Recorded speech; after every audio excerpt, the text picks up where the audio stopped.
Bonjour et bienvenue dans les interviews Impact, lieu d'échange et de rencontres avec des intervenants de grande qualité venus des quatre coins du globe qui impactent le monde aujourd'hui, chacun à leur façon propre. Des moments hauts en couleur, en prise de conscience, en positivité et en bonne humeur sont garantis. Je me présente, Yannick Drico, je suis la créatrice et l'animatrice de ce podcast qui sera en diffusion sur ma chaîne YouTube ainsi que sur vos plateformes préférées de podcast. Sans plus attendre, je vous propose de plonger dans l'univers de notre intervenant du jour.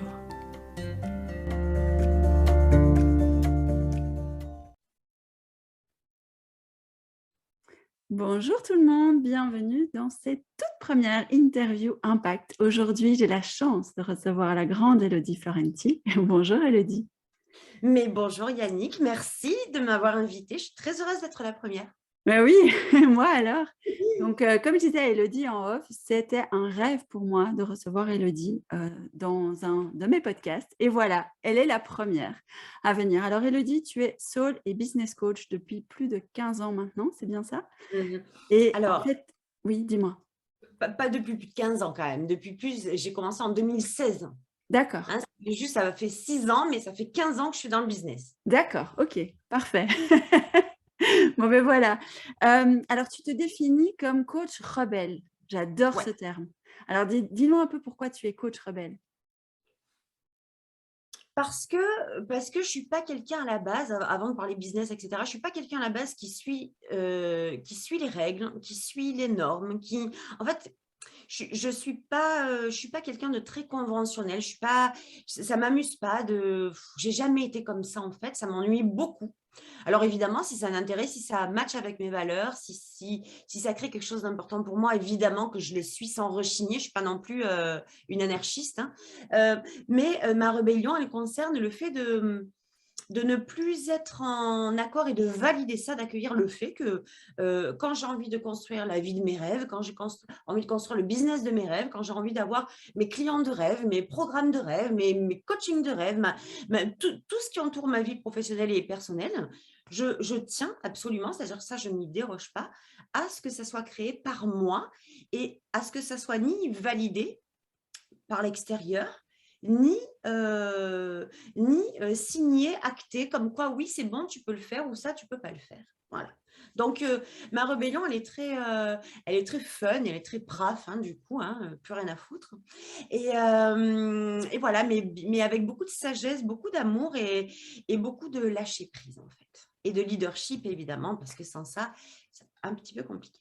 Et Voilà. justement, parle-nous un peu de PRAF, parce que tu as posté un truc aujourd'hui sur PRAF, donc c'est plus rien à foutre, comme tu viens de le dire, Oui, mais oui. c'est vraiment tout un concept autour, il n'y a pas que ça. Donc ça englobe beaucoup de choses et tu as posté quelque chose de magnifique aujourd'hui, donc je te laisse en parler. Tu sais, le PRAF, quand j'ai commencé à balancer ça, c'était il y a peut-être, 4 ans, je sais pas, admettons 4 ans, quelque chose comme ça. Puis, peut-être que moi aussi, j'étais dans une énergie qui n'était pas du tout la même que celle d'aujourd'hui et c'est même sûr.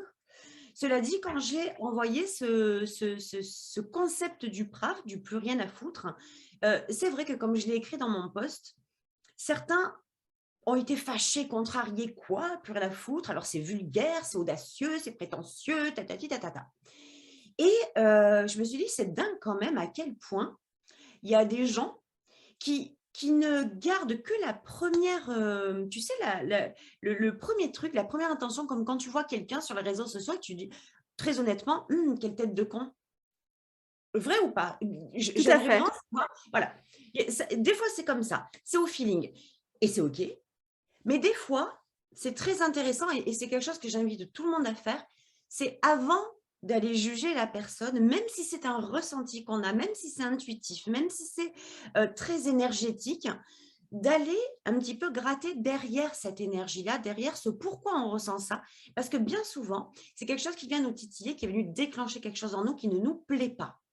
Donc ça, c'était la première chose. Et le PRAF, euh, il était dans cette énergie, il a démarré au début dans cette énergie très masculine, très dans l'action, très dans ce qui me caractérise en même temps, hein, on va pas se le cacher.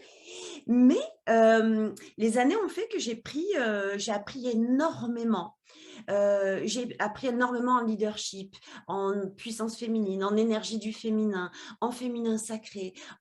C'est pour ça que d'ailleurs, pourquoi ma marque s'appelle Divine Empowered, Divine énergie du féminin, Empowered dans l'énergie du masculin, c'est-à-dire on fait en fonction de qui on est, dans notre énergie du féminin, créer des empires, des business, des vies de rêve à travers l'énergie du féminin. Moi, ça a été ma plus belle découverte en fait. Et ce PRAF, il a eu une connotation qui a évolué, qui a grandi, qui s'est nourrie au fur et à mesure des années. Et là, oui, si ce matin j'ai reposté ça, c'est parce que ça me paraissait nécessaire de faire un petit peu le point et d'admirer aussi, enfin d'admirer, d'être fascinée par ces personnes qui passent ce cap du c'est vulgaire, c'est mal poli, c'est un gros mot, plus rien à foutre, etc. Et d'aller voir ce qui se cache derrière, l'énergie qui se cache derrière. Et l'énergie qui se cache derrière, c'est de la puissance du féminin, c'est de la beauté, c'est du laisser aller, c'est du lâcher prise, c'est accéder à un monde, à un univers qui n'est pas du tout dans les limites de ce que l'humain perçoit. C'est beaucoup plus énergétique que ça, c'est beaucoup plus quantique que ça. Et le plus rien à foutre, c'est certainement pas en avoir plus rien à foutre des gens, ne pas se soucier des gens, ne pas se soucier de la vie, dénigrer les gens. C'est pas du tout ça. Le plus rien à foutre, c'est plus rien à foutre de tout ce qui va venir en travers de mon chemin pour m'empêcher de me réaliser, de réaliser ma vie de rêve à travers un business qui a un impact massif dans le monde. Voilà, moi, c'est comme ça que je vois la vie. M'éclater, avoir un business dans lequel je peux m'éclater du matin au soir. C'est-à-dire, genre, me réveiller à 5 heures du matin en disant « Aujourd'hui, j'ai une cliente en privé, ça va être le feu. Aujourd'hui, j'ai un programme qui démarre, ça va être exceptionnel. » Pour moi, c'est ça la vie pro. Et évidemment, qui génère de l'argent aussi, on ne va pas se le cacher non plus. Et à côté de ça, cette vie personnelle qui est sans limite, qui est comme on a envie de la réaliser, comme on l'imagine, même si tout le monde nous dit t'es cinglé, t'es complètement malade, redescends sur terre, tu rêves trop en couleur, c'est impossible. Tout ça là, c'est ça le PRAF.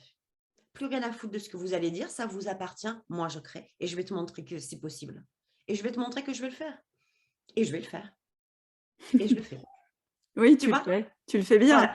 Et d'ailleurs, Donc, tu as créé le Divine Empowered, c'est ta marque, c'est ton groupe aussi Facebook dans lequel tu donnes énormément. Moi, j'ai la chance de faire partie de cette communauté de femmes qui est juste exceptionnelle.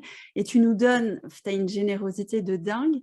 Et tu démystifies justement, mais comme tu disais, cette vie de luxe, l'argent, tu démystifies un peu tout ce que la société nous a conditionné à dire que c'était dur, que c'était pas facile pour y arriver. Et du coup, on devait vraiment être dans cette énergie masculine. Et donc, toi, vraiment, tu viens nous expliquer que il y a du masculin, mais il y a beaucoup de féminin aussi, qu'on peut tout avoir et que non, c'est pas difficile. C'est juste que c'est là, mais qu'on va pas le chercher. Et donc, j'adore la façon dont tu nous l'expliques. Oui, parce que si tu veux, pourquoi je veux démystifier l'argent, le luxe? Parce que le luxe, dans la société, c'est vu comme du superflu. Donc, si on veut avoir une vie de luxe, quelle que soit la définition qu'on en a, peut-être que pour des femmes, une vie de luxe, c'est une vie où tu vas bosser du lundi. Tu vas aller habiter dans une petite cabane au fond d'un bois, dans la forêt, parce que le luxe, pour toi, c'est ça. Ça peut être aussi, le luxe peut représenter beaucoup d'argent, beaucoup de bling-bling, des grosses voitures, des bijoux, des sacs à 5000 balles et tout ça. Et c'est OK. Moi, ce que je veux démystifier, c'est le jugement qu'on peut porter sur le luxe, quel qu'il soit. Parce que si, pour moi, le luxe, c'est de l'argent à foison, des grosses bagnoles et de la caillasse et un sac à 10 000 balles ou quoi que ce soit, eh bien, si c'est ça ma définition du luxe, tout ce qui va être autour de ça, c'est pas du luxe. Et puis pour quelqu'un qui a envie d'habiter à la campagne ou au fond de la montagne et qui, pour elle, c'est ça la vie de luxe, c'est ça sa vie sur mesure, eh bien, elle va se sentir complètement à côté de quelqu'un qui, pour elle, le luxe, c'est l'argent, le bling-bling, les bijoux, les machins, etc. Moi, ce que je veux, c'est démystifier le luxe où, quelle que soit la définition qu'on en a, on se doit d'y accéder. On est venu ici pour ça. Les femmes sont venues, moi je parle des femmes parce que je travaille qu'avec des femmes aujourd'hui, les femmes sont missionnées pour réaliser la vie de luxe à laquelle elles aspirent, quelle que soit leur définition du luxe. L'argent, c'est pareil. Si tu n'as pas d'argent, tu es naze, tu es un loser. Si tu as trop d'argent, t'es une pourriture, tu es un escroc, tu es une voleuse, tu n'es pas méritante. Tu n'as qu'à voir les trucs de télé-réalité où c'est des jeunes qui gagnent une blinde de l'argent, mais de façon astronomique. J'ai écouté en fait sur Netflix ou je ne sais plus, Amazon Prime, le documentaire sur Nabila Ah oui, oui, oui, je l'ai vu. qui fait en moyenne 400 000 euros par mois. Mais il y a toujours des gens qui vont venir te dire « mais c'est pas mérité, mais tu t'imagines, il y a des gens qui crèvent de faim ». Mais ce n'est pas une question de mérite, c'est une question qu'elle y accède parce qu'elle a décidé d'y accéder. C'est ça, tout à fait, ouais. Et moi, c'est ça que je veux démystifier. Tu peux accéder à tout ce que tu as envie d'avoir. Mais l'idée, c'est d'aller praffer, justement, d'aller balayer tout ce qui peut t'empêcher d'y accéder. C'est-à-dire, ce n'est pas la conjoncture, ce n'est pas la société. C'est tes pensées, c'est tes croyances, c'est ce que tu juges quand tu te regardes, c'est l'estime que tu as de toi, l'amour que tu as de toi, la dignité que tu penses avoir, mériter ou pas mériter, et plein de choses autour. Tu vois, le PRAF, il va très, très loin, en fait. Voilà. Waouh! Alors pour ceux qui nous écoutent et qui nous regardent, sachez que Élodie, elle arrive toujours à un moment donné, soit à me faire pleurer, soit à me foutre les poils, comme on se dit. Tellement c'est fort tout ce qu'elle partage et tout ce que je ressens, quand je discute avec toi, donc merci en tout cas déjà pour Arrête, ça. c'est toi qui me donne les frissons. Et donc pour ceux qui nous écoutent de temps en temps, si, vous me voyez, juste, acquiescer, c'est normal, c'est parce que je bois les paroles d'Élodie. Non. Et donc merci, merci pour tout ça. Et merci aussi d'être là et mais c'est pour ça aussi les interviews impact, c'est pour montrer qu'il y a plein de personnes qui peuvent impacter le monde dans la façon dont ils pensent, la façon dont ils agissent et merci de démystifier tout ça parce qu'on en a grandement besoin. Et ce qu'il y a aussi, c'est depuis 2 ans, depuis cette pandémie-là, j'ai l'impression qu'il y a vraiment des portes qui s'ouvrent, il y a des choses qui se mettent en place, il y a énormément de femmes qui osent prendre leur place et qui Tellement. osent justement se créer la vie dont elles rêvent, comme tu disais très justement, que ce soit du luxe, d'habiter à la campagne et On s'en fout, d'avoir, on s'en fout en fait. On s'en fout. voilà, c'est ça, n'importe quoi, mais qu'elles se créent la vie dont elles rêvent et ça, Mais c'est tu sais, moi, ce que j'ai beaucoup constaté, beaucoup remarqué, c'est qu'il y a beaucoup de femmes qui s'empêchent de se créer la vie de leurs rêves parce que la définition qu'elles ont de leur vie de rêve n'est pas dans les standards de la société. tout à fait. Aujourd'hui, une vie de rêve dans la société, quand tu regardes, c'est une vie euh, de toute façon avec énormément d'argent, avec une grosse maison, beaucoup de voyages, etc. Donc, en réalité, quand toi, tu n'as pas cette définition-là de ta vie de rêve, ben, tu te tais, tu sais, tu rases les murs, tu te fais toute discrète parce que tu dis, oh, je ne suis pas dans les standards de la société. Et c'est là que tu dis, praf. Et c'est là que Mmh. tu dis, mais en fait, j'en ai rien à foutre. Moi, ma vie de rêve, elle ne ressemble pas à ça, mais je vais me la créer. Il n'y a que nous qui pouvons nous la créer. Et tu sais, il y a vraiment ce système, tu disais qu'il y a beaucoup de femmes depuis la pandémie qui osent prendre leur place, etc. Et je pense qu'il y a aussi, depuis cette pandémie de malheur, beaucoup de bonheur. Tout à fait. Il y a une espèce d'explosion énergétique qui a fait que les gens se sont beaucoup remis en question, ont beaucoup changé de travail, ont beaucoup été obligés de quitter leur travail, de bifurquer. Énergétiquement, c'est énorme, c'est massif, c'est mondial, tu vois. Cette bifurcation, elle est monstrueuse, quoi. Et qui ont compris. Alors, c'est en cours, je sens que c'est en cours, mais qui ont aussi compris qu'il faut arrêter de croire qu'on n'est pas puissant et qu'on n'est pas quelqu'un qui attire. Il faut arrêter de croire qu'on est vide. Moi, je fais beaucoup de posts aussi sur la puissance et les femmes magnétiques parce que j'ai été effarée de voir combien sur les réseaux sociaux on parle de devenir puissante, devenir magnétique. Mais non, tu ne deviens que ce que tu n'es pas. On est déjà puissante, on est déjà magnétique. Et ça fait une confusion, mais énorme chez les femmes qui sont parties à la quête de leur puissance. Mais comment je fais pour devenir puissante alors? Parce que moi, je ne suis pas puissante. Mais comment je fais pour devenir magnétique, pour attirer les bonnes clientes, pour attirer les bons clients, pour attirer à moi la vie idéale, pour attirer ce que... Mais comment... Et elles partent à la quête de ça, mais c'est hallucinant, c'est une aberration énorme. Et ça aussi, pour moi, c'est un combat. C'est un combat où je dis tout le temps, arrêtez d'aller chercher comment être magnétique. Devenir magnétique, comment devenir puissante? Vous l'êtes déjà.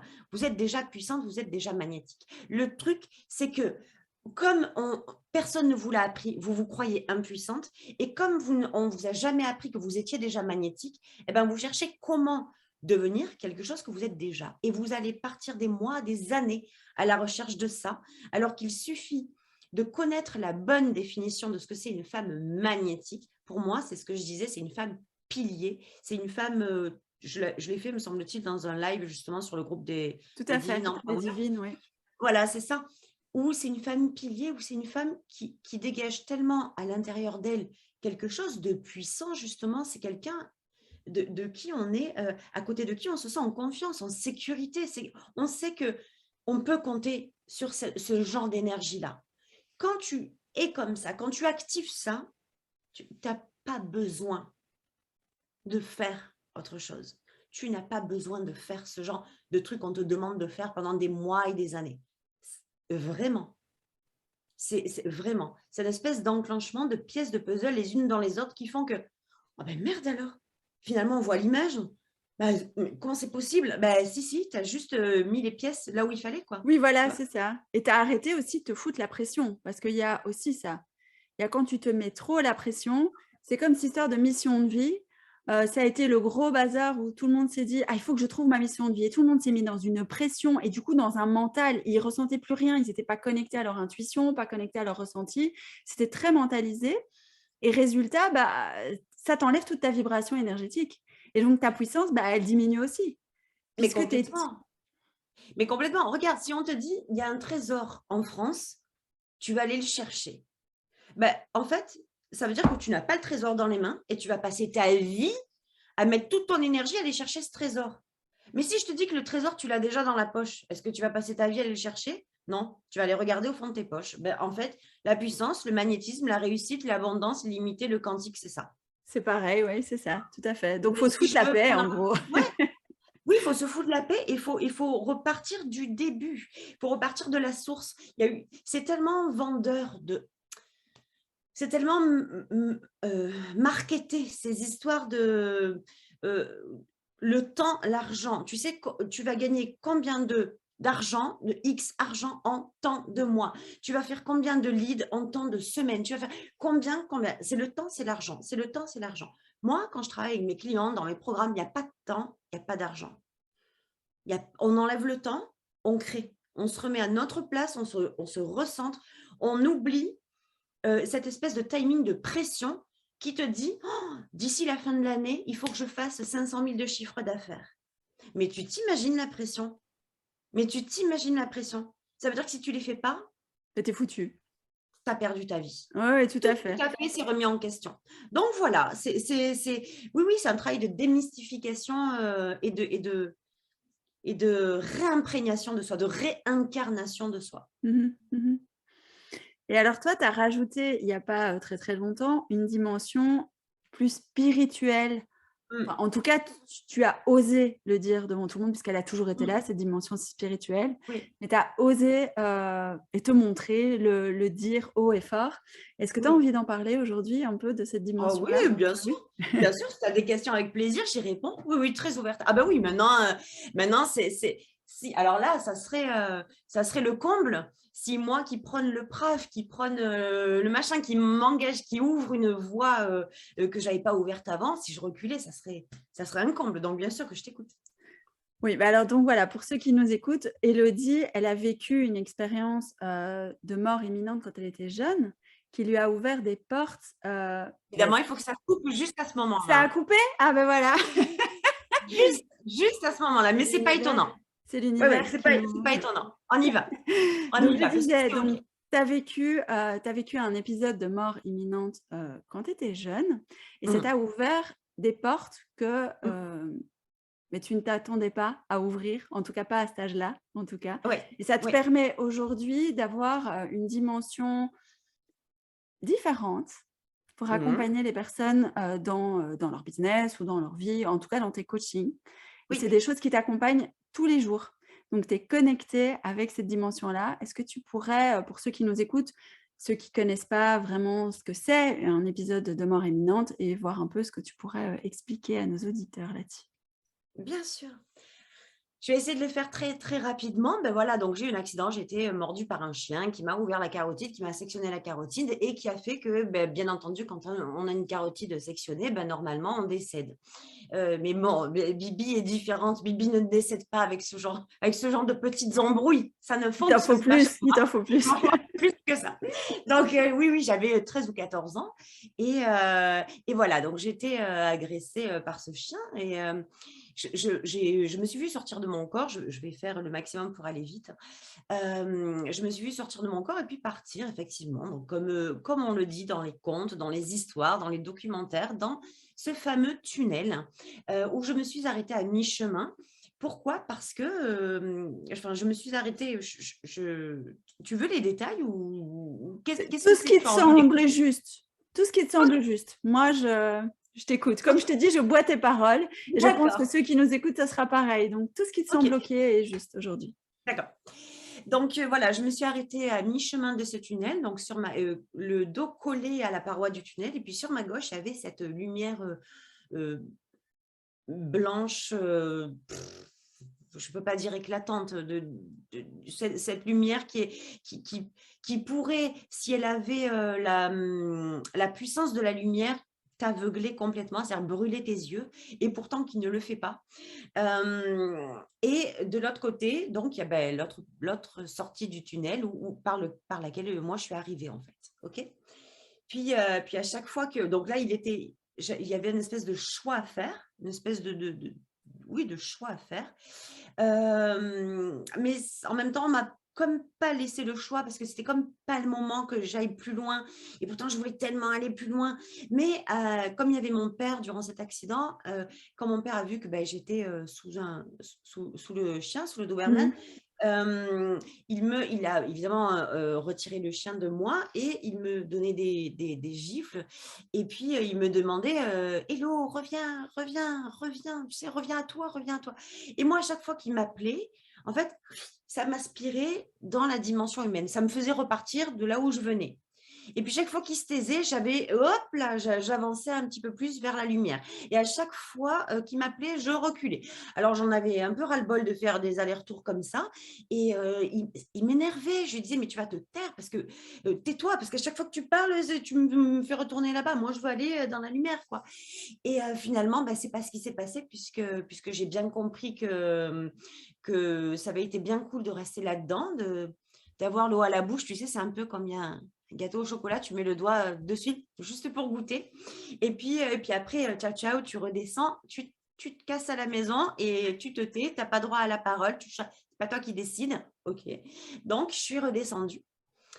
Mais je suis redescendue pas toute seule en fait. Je suis redescendue j'avais déjà honnêtement ces deux familles, OK. cette facilité, cette capacité de connexion. Alors, sous différents aspects, ma mère qui maîtrise les cartes, qui fait les cartes, mais pas dans son métier, hein, mais qui est très balèze avec ça. Voilà, de famille, c'est comme ça. J'ai une tante qui faisait tourner les tables à l'époque, hein, il y a longtemps. Donc, et bizarrement, les gens qui nous rencontrent, quand il y a ma mère, moi et ma fille, donc les 3 générations, on nous appelle les sorcières. On n'a jamais compris pourquoi, on n'a jamais. Mais quand on est toutes les 3, les gens ont tendance à sortir ce mot, les sorcières.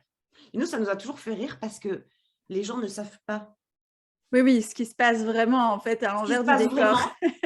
C'est ça qui est très drôle. En fait, les gens ne savent pas ce qui se passe vraiment quand on est toutes les 3. Et pourtant, ils arrivent à le sortir comme quoi il y a des trucs de fou dans Oui, la vie oui, qui se mais il y a passent. pas de hasard, hein. Voilà. Donc, voilà, il se passe ça. Donc, je ne suis pas revenue toute seule et je suis revenue en ayant appris ce que c'était l'amour véritable. Je suis revenue de là-haut avec ce que c'était l'amour inconditionnel. Ce que c'était l'amour pas circonstanciel. L'amour plein, rempli, nourri, sans rien. Mais j'avais 13 ans. Et moi, j'ai grandi avec ce sac parce que j'ai rien dit à mes parents, en fait. Personne n'a rien su de ce qui s'était passé enfin cette Ce expérience-là, jour-là, oui. Ouais. on n'a rien su, ouais. Hem, En fait, je pense qu'ils s'en sont tous doutés. Je sais même pas, en fait. J'ai jamais, tu vois, on n'a jamais eu de Mmh. conversation avec ça. Et voilà, et bref, moi, je suis revenue ici avec cette notion complètement différente, cette vision complètement différente et ce fil qui s'est, tissé en quelques secondes avec là-haut et comme si, ben, OK, on me laisse revenir, mais j'ai toujours le fil qui est resté bon, Tu es qui a branché, quoi. pas Tu es qui s'est pas connecté à là-haut. Ouais. voilà, qui s'est pas coupé. Donc quand on a 13 ans, c'est pas facile de le comprendre, c'est pas facile de l'expliquer, de se l'expliquer. C'est pas facile de le valider parce que tu comprends pas trop ce qui se passe, c'est super jeune. Enfin, en tout cas, moi, quand j'avais 13 ans, c'est pas comme les jeunes de maintenant qui ont 13 ans. Mmh. C'est, tu vois, il y avait quand même quelques paliers en dessous. Niveau ouverture d'esprit, tu vois. Oui, oui, mais à 13 ans, à notre époque, on était des bébés comparé à 13 ans Voilà, maintenant. voilà. Mmh. Donc, moi, je suis restée avec ce secret pendant 30 ans avec moi et j'ai essayé de faire comme j'ai pu avec ça. Mais effectivement, voilà, ça a commencé à se manifester. Il y a eu de plus en plus de connexions, il y a eu de plus en plus de facilité, avec un papier, un stylo, puis après avec des ressentis, puis après avec j'entends, voilà, je vois à peine, pas, ça serait pas vrai de dire je vois, clairement c'est faux. Hem, voilà, mais et ça a grandi et puis un jour, praf, j'en ai eu plein le dos de garder, c'était trop lourd à garder. C'était trop lourd de pas en parler et à la fois, le peu de fois où j'en ai parlé, ben les gens soit me croyaient pas, soit comprenaient pas et ça, c'est encore plus chiant, c'est Ouais. encore plus frustrant. Donc j'ai dit: «Écoute, laisse tomber». Mais après, il y a eu un jour où j'ai dit: «Écoute, en réalité, que les gens comprennent, comprennent pas, me croient pas, je m'en fous. Je veux me libérer de ce truc. C'est lourd, c'est pourquoi cacher ça, quoi?» En plus, ça fait partie de mon business. Quand je travaille avec des femmes, avec des clientes, quand on est en privé, mais ça sert énormément. Elles ont des messages de dingue. Pourquoi je vais cacher ça? Tu vois? Alors avant, au début, dans mes coachings privés, je le disais pas. Je le disais pas, mais une fois qu'on travaillait et puis que j'avais des trucs qui venaient, que c'était vachement bien pour elles, mais j'étais obligée de leur dire. Il faut que je te dise un truc, écoute, me le prends pas mal, voilà, est-ce que tu es d'accord pour écouter ça? Qui te dit non? Qui te dit non, je ne veux pas ce genre de personne? Voilà comment ça s'est fait. Puis après, j'ai dit, écoute, c'est pas le cœur, le centre de mon travail, mais ça fait partie des outils. Donc, c'est à votre disposition. C'est pas tout le temps. Mais quand je les ai en main, quand ça arrive, eh ben, ça arrive. Oui, c'est ça, c'est comme je disais tout à l'heure, tu es généreuse et tu as envie profondément d'aider. Donc Mais comme tu oui, disais, si tu as quelque chose à leur dire qui pourrait les aider, pourquoi s'en empêcher? mais Et c'est ça. je comprends. Bah, super, merci d'avoir partagé ça avec Mais moi. avec plaisir, avec plaisir. Parce que je trouve que ça se met bien. Il y a de plus en plus de personnes aujourd'hui qui s'ouvrent Mmh. justement à la source, à toutes ces canalisations. Il y a énormément de personnes aussi, de par les énergies qui sont très, très particulières ces dernières années, qui ont reçu plus de téléchargements que d'habitude, plus Oui, d'informations et oui. qui osent aussi enfin le dire, que ça soit sur les réseaux ou même à leur famille. Et donc voilà, bravo en tout cas d'avoir passé le pas. C'était avec Karine Champagne, hein, je pense. C'était la belle Karine que tu avais Oui, oui, interviewée. c'est ça, c'est ça. Encore un truc du «hasard» entre guillemets qui a Oui, fait que ouais, ouais, ouais, ouais, oui, c'était ça virait, ça tournait. J'en avais déjà un tout petit peu parlé. J'avais raconté mon expérience de mort imminente parce que j'avais des clients de mon académie ou les filles de mon ancien groupe qui me questionnaient quand même pas mal dessus. Alors un jour, j'ai dit: «Bah tiens, allez, puisque vous voulez savoir, l'expérience, bah, je vais vous raconter l'expérience», mais j'avais raconté que ça, tu vois? mmh. Hem, voilà, après c'est sûr que tu te heurtes à des gens qui n'y croient pas, qui te disent que tu as trop vu de films à la télé, tout ça, mais c'est OK. C'est OK, OK. Qu'est-ce que tu veux que je fasse moi? C'est pas je suis pas là pour convaincre les gens que ce que je dis est vrai. Je suis là pour partager une expérience, après tu prends pas, tu vois? Tout à fait. Et comme tu disais, PRAF. Complètement, bah, oui, tout à fait. Bah, écoute, merci pour tous ces partages, en tout Bah, cas. fait Merci plaisir. beaucoup. Je suis ravie de passer tout ce moment avec toi, en fait. C'est vraiment très, très chouette. Je suis là pour répondre à tes questions, si tu en as d'autres, si ça te fait plaisir, s'il y a des choses qui t'interpellent pour ta communauté, je suis là. Et je voulais aussi que tu reviennes sur cet équilibre, masculin-féminin, Mhm. parce que c'est vrai que la société est encore fort dans le faire, faire, faire et pas dans l'être et qu'on nous met énormément, bah, déjà, de barrières quand on veut, bah, comme on le disait tout à l'heure, quand on veut se construire quelque chose. Déjà, quand on est une femme, c'est compliqué et je pense que pour, les jeunes personnes qui nous écoutent, c'est bien d'avoir ton avis là-dessus, sur l'équilibre masculin-féminin et ce que tu pourrais nous en dire? Pardon. Écoute, moi, ce que je pourrais en dire, c'est que ce que j'ai constaté, hein, ce dont j'ai pris vraiment conscience depuis très longtemps, c'est qu'on est construite, on est toutes, en tant que femmes, bâties sur un modèle masculin. C'est-à-dire que on n'a pas le temps pour les émotions, on n'a pas le temps pour la créativité, on n'a pas le temps pour l'intuition, on n'a pas le temps pour s'ouvrir, pour recevoir. On n'a pas le temps de tout ça.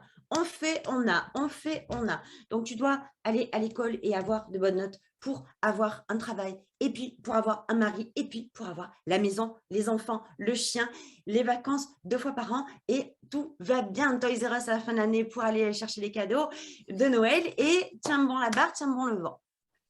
OK. Et je respecte totalement les gens qui ont fait ce choix, les femmes qui ont fait ce choix aussi, parce que si elles le trouvent juste et qu'elles se sentent bien dedans, c'est parfait. Surtout, il n'y a rien à changer. L'idée, c'est qu'on se trouve heureuse là où on est et qu'on crée notre bonheur là où il n'est pas. Donc, jusque-là, parfait. Ce modèle-là, masculin, moi, et d'ailleurs, c'est pour ça que, tu vois, coach rebelle, ça a aussi du sens. C'est pour ça que là, j'ai commencé à rebeller un petit peu sur ce modèle-là. Parce que j'ai appris, moi aussi, à grandir personnellement et professionnellement dans un génome, un stéréotype mâle, masculin, où on fait et où on a. Alors, on fait quelque chose sans se soucier que ça nous plaise ou que ça ne nous plaise pas, que ça matche avec nous ou que ça ne matche pas, sans se soucier que ce soit aligné avec nos valeurs ou pas, sans se soucier que ce soit aligné avec nos désirs et nos rêves ou pas. On s'en fout de tout ça. On fait, on a, et vas-y, si ça ne te plaît pas, c'est pareil. Puis si tu tombes en dépression, burn-out et compagnie, ben écoute, voilà, C'est que tu étais pas débrouille-toi. assez forte, c'est que si Voilà, c'est de toute façon, c'est ta faute, hein. Quand tu fais un burn-out, voilà, c'est de ta faute, tu es trop faible. On est d'accord? exactement. Exact. Combien de fois je l'ai Et pas alors, entendue celle-là? et alors euh, je peux comprendre les gens qui disent, parce que moi j'en ai fait un, même deux, mais celui que j'ai fait, le premier, était sévère. Et aujourd'hui, avec le recul, je peux comprendre qu'on dise, tu as fait un burn-out, c'est de ta faute. Oui, c'est de ta faute parce que tu t'es pas écouté.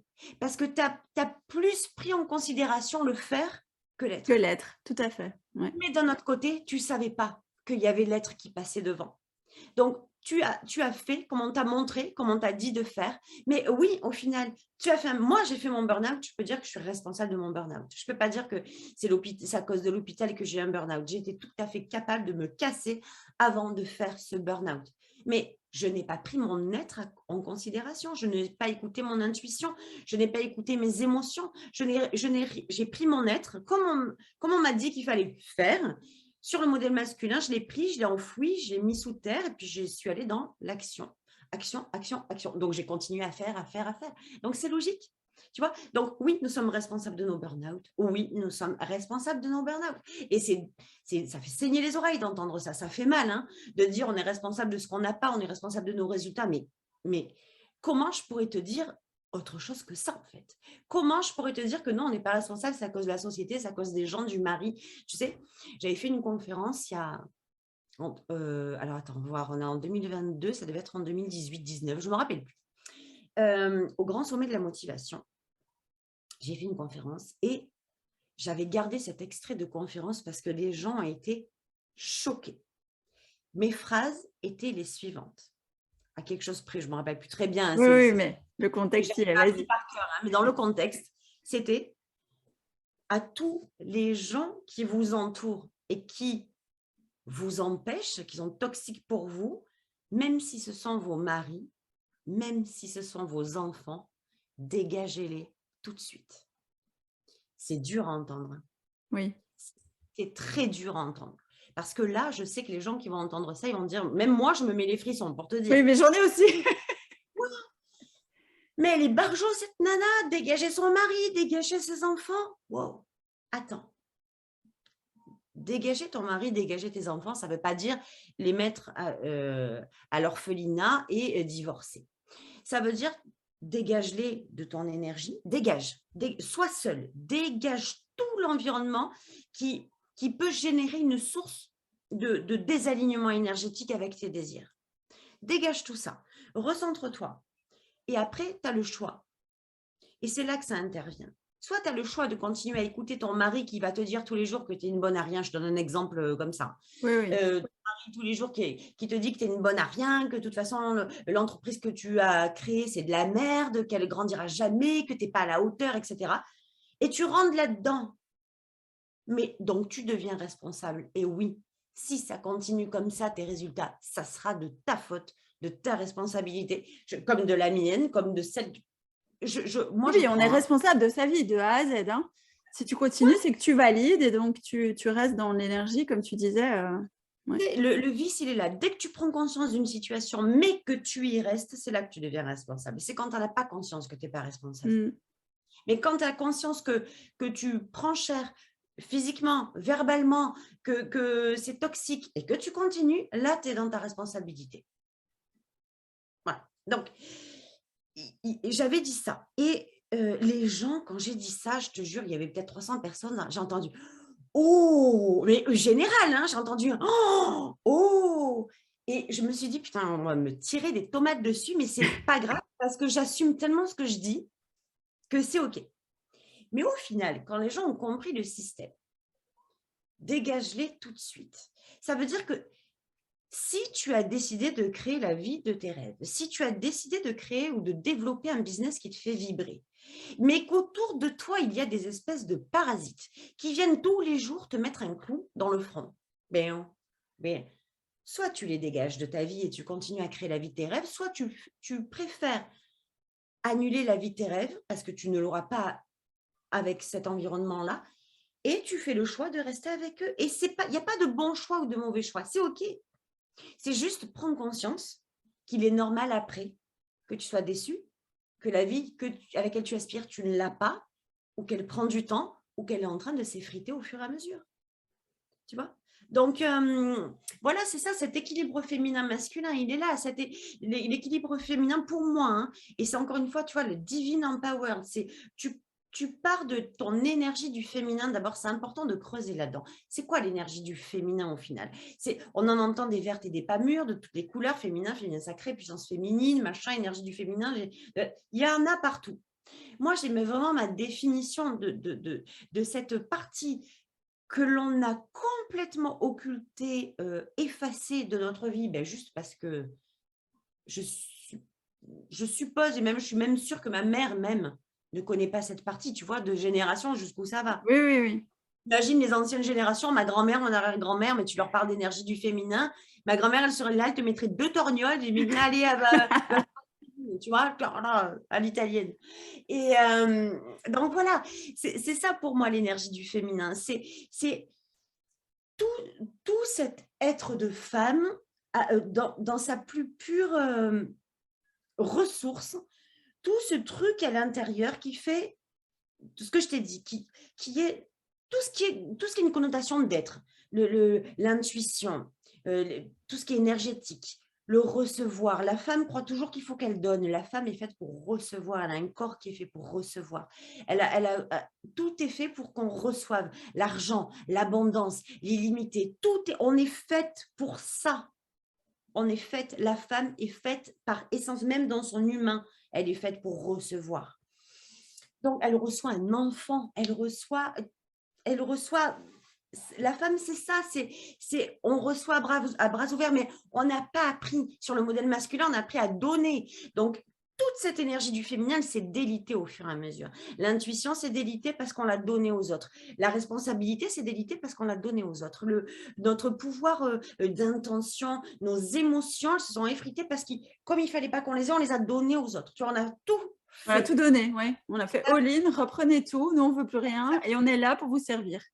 Exactement. Donc, on s'est retrouvé en statut vide, bien que c'était complètement, ça veut dire on a éteint l'être et on est passé à l'action dans le faire. Et alors, l'idée, c'est pas d'être complètement perché dans l'énergie du féminin et de ne rien faire. C'est pas non plus d'être dans l'action permanente sans se soucier du féminin. L'idée, l'équilibre féminin-masculin, c'est de faire, mais à partir de l'être, à partir de justement de cette énergie du féminin, à partir de notre émotion, du plaisir, de tout ce qu'on peut incarner de plus beau, de l'amour, du désir, de l'intuition, voilà, tout ça, c'est ma trame, moi, de travail pour que tout ce que je crée, le programme, les coachings, tous les événements que je crée, c'est à partir de mon énergie du féminin. Basta. Et après, par contre, oui, j'équilibre en passant à l'action. Ça ne se fera pas tout seul. Voilà. Non, on est d'accord. On ne claque Voilà. pas des doigts et tout ne tombe pas. Malheureusement, Malheureusement, on n'a pas encore ça. J'aimerais pourtant, mais ça ne marche pas comme ça, non. Non, ça ne marche pas comme ça. Mais merci beaucoup. Mais je crois qu'on va terminer là-dessus parce que je trouvais que c'était très, très joli comme fin, tout ce que tu viens de nous expliquer. Ok, avec joie. Donc voilà, je te remercie encore une fois d'avoir été là, de nous avoir partagé tout ton savoir, ta connaissance, ta générosité, encore une fois. Puis merci de ton énergie, ton charisme et ton aura. Et merci à vous tous qui nous avez écoutés, qui m'avez accompagnée avec Élodie. Écoute, merci. C'est moi qui te remercie, Yannick. C'était vraiment un grand, grand moment de plaisir de partage avec toi. Merci de ton invitation. Merci encore une fois d'avoir été la première pour ta confiance et de ce joli moment que j'espère on renouvellera, pourquoi pas, un de ces quatre. Oui. Très vite. Merci beaucoup, Élodie. À bientôt. Ciao. Voilà, c'était la première des interviews Impact, une première magnifique, autant d'émotions, autant de couleurs, avec une personne, waouh, mais juste exceptionnelle. Élodie Ferrenti, si tu m'écoutes, merci. Je sais que tu m'entends. Merci d'avoir été là. Merci d'avoir ouvert le bal des interviews Impact. Et puis, je voulais vous dire aussi, on n'en a pas parlé pendant l'interview, mais Élodie propose des accompagnements exceptionnels, que ce soit en one-to-one ou des accompagnements de groupe, des petites pépites. Elle a de l'or entre les mains. Je vous mets tous les liens en dessous de la vidéo, en dessous du podcast. Vous pouvez la rejoindre sur les réseaux sociaux et vous pouvez également aller voir sur son site internet pour voir ce qu'elle propose. N'hésitez pas vraiment parce que c'est une personne formidable et qui peut vous apporter beaucoup. En tout cas, j'ai énormément de chance de l'avoir à mes côtés. Je vous dis à tout bientôt les amis et puis je vous garantis de belles interviews. Restez dans les parages, vous allez voir, vous allez aimer. Bye.